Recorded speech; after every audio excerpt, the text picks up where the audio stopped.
अगर आप हमारे चैनल पर नए आए हैं तो हमारे चैनल को सब्सक्राइब करना ना भूलें। आपका धन्यवाद। कहानी सुनो, जुबानी सुनो। दोस्तों, स्वागत है आप सभी का कहानी सुनो के आज के एपिसोड में। कहानी सुनो के आज के एपिसोड में हम राजा विक्रम और बैताल की एक नई कहानी लेकर आपके सामने हाजिर हैं। राजा विक्रम का वचन था कि वह हर हाल में बैताल को अपने राज्य में ले जाएंगे, लेकिन बैताल तो अपनी चालाकी और कहानियों से राजा को हर बार उलझा देता था। राजा विक्रम बैताल को कंधे पर उठाए चल रहे थे। बैताल ने बोलना शुरू किया। राजा विक्रम, तुम सचमुच हिम्मत वाले हो, लेकिन मैं तुम्हें एक और कहानी सुनाए बिना चैन नहीं लूंगा।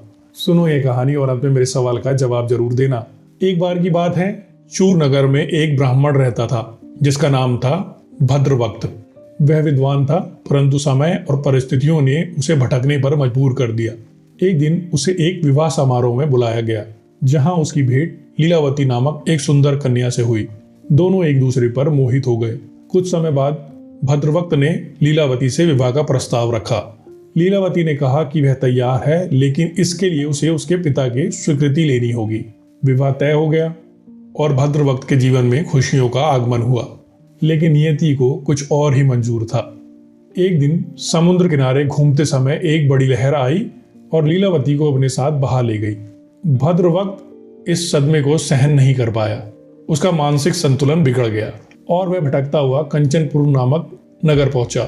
वहां वासुदेव नामक उसके पिता का मित्र रहता था। वासुदेव ने भद्रवक्त की हालत देखी और उसे अपने घर लाकर उसकी सेवा शुरू की। वासुदेव ने अपनी पत्नी से कहा, इसके लिए खीर बनाओ ताकि यह स्वस्थ हो सके।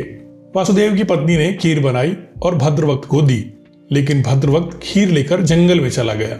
उसने खीर का कटोरा एक पत्थर के पास रख दिया और सो गया। तभी एक जहरीला सांप वहां आया और खीर में जहर उगलकर चला गया।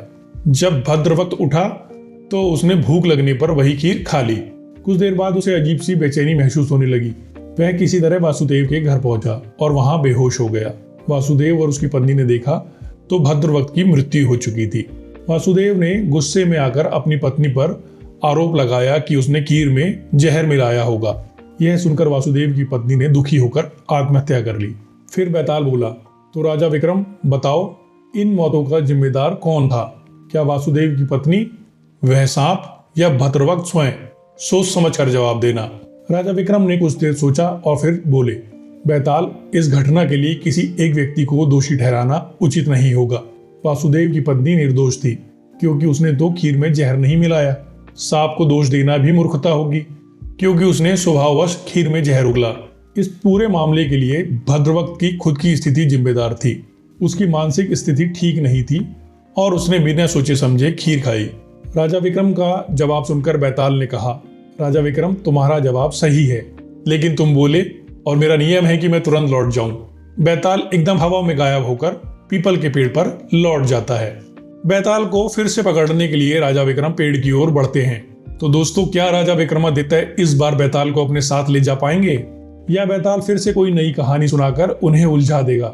जानने के लिए देखिए कहानी सुनो का अगला एपिसोड।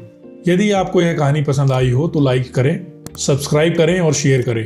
अगली कहानी में फिर मिलते हैं। आपका धन्यवाद।